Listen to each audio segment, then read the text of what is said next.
दक्ष news सदैव तुमच्या सोबत।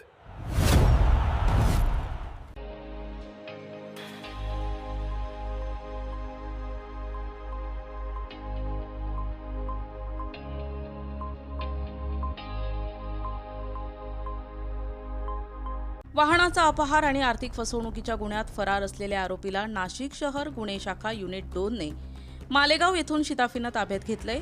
एमआयडीसी पोलीस ठाण्यात दाखल गुन्ह्यानुसार फिर्यादीच्या मालकीचा टाटा कंपनीचा अल्ट्रा 1918 टेम्पो उर्वरित कर्जाचे हप्ते भरण्याच्या अटीवर करार करून घेण्यात आला होता। मात्र आरोपींनी वाहनाचे हप्ते न भरता तसेच वाहन परत न करता त्याचा अपहार केला। फिर्यादीने वाहन परत मागितल्यावर शिवीगाळ करून जीवे मारण्याची धमकी देण्यात आली।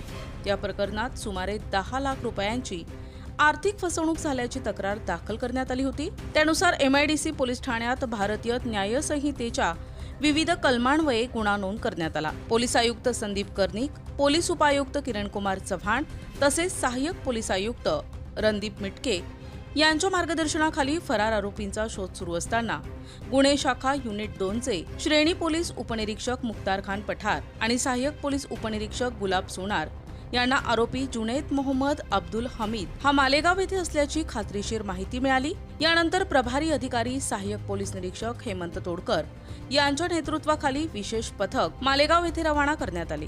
पथकाने सापळा रचून आरोपीला ताब्यात घेतले। चौकशी दरम्यान आरोपीने गुन्ह्याची कबुली दिल्यानं त्याला पुढील कायदेशीर कारवाईसाठी एमआयडीसी पोलीस ठाण्याच्या ताब्यात देण्यात आले आहे। ही कारवाई प्रभारी अधिकारी हेमंत तोडकर, पोलीस निरीक्षक डॉक्टर समाधान हिरे, श्रेणी पोलीस उपनिरीक्षक मुख्तार खान पठाण, सहाय्यक पोलीस उपनिरीक्षक गुलाब सोनार तसेच पोलीस अंमलदार प्रदीप नन्नवरे, संतोष सुपेकर, मनोज शिंदे आदींच्या पथकाने केली आहे। करण सिंग बावरी, दक्ष न्यूज, नाशिक।